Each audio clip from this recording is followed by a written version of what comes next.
Assalamualaikum warahmatullahi wabarakatuh. Perkenalkan, nama saya Tri Mulyani, kelas 12/4, pemasaran 1. Saya akan sedikit menjelaskan materi tentang kodo dan kodar.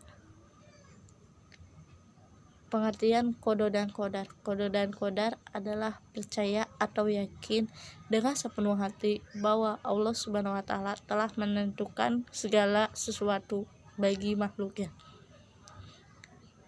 Yang kedua, dalil as-sunnah. Adapun penjelasan Rasulullah SAW tentang kodo dan kodar antara lain diriwayatkan oleh Imam Muslim dalam hadis berikut ini. 1. Sesungguhnya penciptaan salah seorang dari kalian dikumpulkan dalam perut ibunya selama 40 hari dalam bentuk nutfah atau sperma, kemudian berubah menjadi alaqah atau segumpal darah. Selama 40 hari kemudian berubah menjadi mudghah atau sepotong daging. Selama 40 hari kemudian malaikat dikirim kepadanya, kemudian malaikat meniupkan ruh padanya dan malaikat tersebut diperintahkan 4 hal, yaitu menuliskan rizkinya, yang kedua menuliskan ajalnya, yang ketiga menuliskan amal perbuatan, dan terakhir menuliskan apa ya, celaka atau bahagia. Demi zat yang tidak ada Tuhan yang berhak disembah kecuali Dia, sesungguhnya salah seorang dari kalian pasti mengerjakan amal perbuatan penghuni surga hingga ketika jaraknya dengan surga cuma 1 lengan.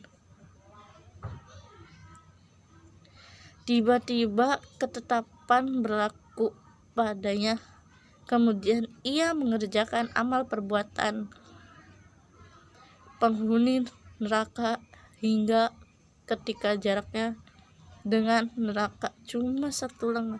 Tiba-tiba ketetapan berlaku padanya, kemudian ia mengerjakan amal perbuatan penghuni surga dan ia masuk surga. Hadis riwayat Muslim. Yang kedua, dalam hadis lain Rasulullah SAW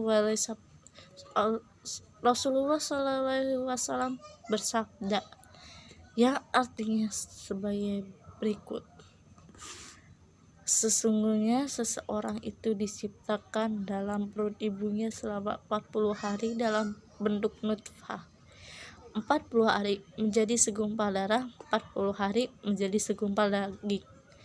Kemudian Allah Subhanahu wa Ta'ala mengutus malaikat untuk meniupkan ruh di dalamnya dan menuliskan 4 ketentuan, yaitu tentang rezekinya, ajalnya, amal perbuatannya, dan jalan hidupnya, sengsara atau bahagia. Hadis riwayat Al-Bukhari dan Muslim. Yang ketiga, kewajiban beriman kepada kodo dan kodar. Antara lain, sebagai orang beriman, kita harus rela menerima segala ketentuan Allah Subhanahu wa Ta'ala atas diri kita. Yang keempat, macam-macam takdir. Yang pertama, takdir mu'alaq. Takdir mu'alaq adalah takdir yang erat kaitannya dengan ikhtiar manusia. Dalam hal ini Allah Subhanahu wa Ta'ala berfirman, bagi manusia ada malaikat-malaikat yang selalu mengikutinya bergiliran di muka dan di belakangnya.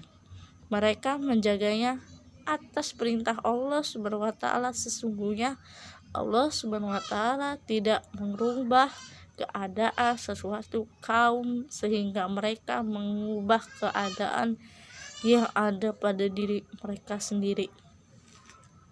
Dan apabila Allah Subhanahu wa Ta'ala menghendaki keburukan terhadap sesuatu kaum, maka tak ada yang dapat menolaknya, dan sekali-kali tak ada pelindung bagi mereka selain Dia. Quran Surat Ar-Ra'd ayat 13 halaman 11. Yang keduanya, takdir mubram. Takdir mubram adalah takdir yang terjadi pada diri manusia dan tidak dapat diusahakan atau tidak dapat ditawar-tawar lagi oleh manusia.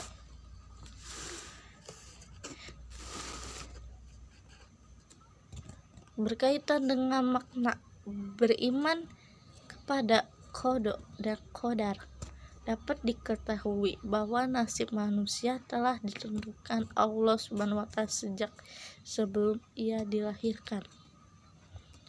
Yang pertama, sikap optimis akan takdir terbaik Allah SWT. Manusia mempunyai kemampuan terbatas sesuai dengan ukuran yang diberikan Allah SWT kepadanya. Yang kedua, ikhtiar. Ikhtiar adalah berusaha dengan sesungguh-sungguh dan sepenuh hati dalam menggapai cita-cita dan tujuan. Yang ketiga, doa. Doa adalah ikhtiar batin yang besar pengaruhnya bagi manusia yang meyakininya. Yang keempat, tawakal. Setelah meyakini dan mengimani takdir, kemudian dibarengi dengan ikhtiar dan doa, maka tibalah manusia mengambil sikap tawakal. Tawakal adalah menyerahkan segala urusan dan hasil ikhtiarnya hanya kepada Allah SWT.